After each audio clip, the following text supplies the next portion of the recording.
Last week's airstrike that hit an airbase outside of Homs in Syria has ramped up tensions with northern Syria. Iran and Russia have made official threats to the U.S. It's not good. Almost 90 people, including 33 children, died on Tuesday after someone released a nerve agent in an attack on the rebel-held town of Khan Sheikhoun in northern Syria. Of course the Assad regime denied they were responsible, and of course the Russians are defending Assad, claiming it was a false flag incident carried out by jihadists who want to stir up tensions between Russia and the US because Russia believes everything is about them. So, President Trump infuriated Moscow after authorizing an airstrike on a Syrian air base on which killed 6 people. This action caused UK Secretary of State, Boris Johnson, to cancel a trip to Moscow and begin preparing a new diplomatic offensive against Russia. It is said that he will urge the Russians to pull their forces out,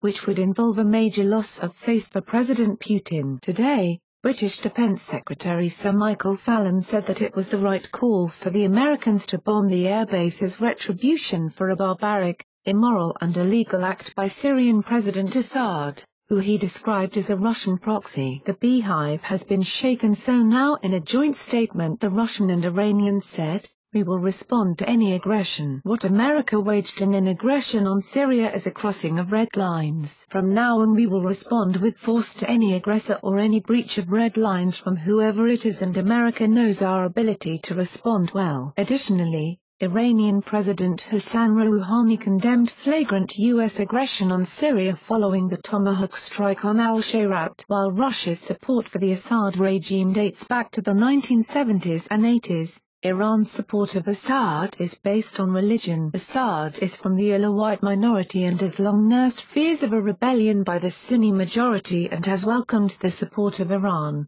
an overwhelmingly Shia Muslim country which also has reason to fear Sunnis. Boris Johnson, who was due to visit Russia tomorrow for talks with counterpart Sergei Lavrov, said yesterday, "We deplore Russia's continued defense of the Assad regime." He called off the visit at the last minute after a midnight phone call with U.S. Secretary of State, Rex Tillerson, which led to accusations by Russia that Britain had no independent foreign policy. Foreign Minister of Russia, Lavrov, spoke to Tillerson last night and he reportedly told the American that an attack on a country whose government is fighting against terrorism is only playing into extremists' hands. Mr. Johnson said, "We deplore Russia's continued defense of the Assad regime even after the chemical weapons attack on innocent civilians."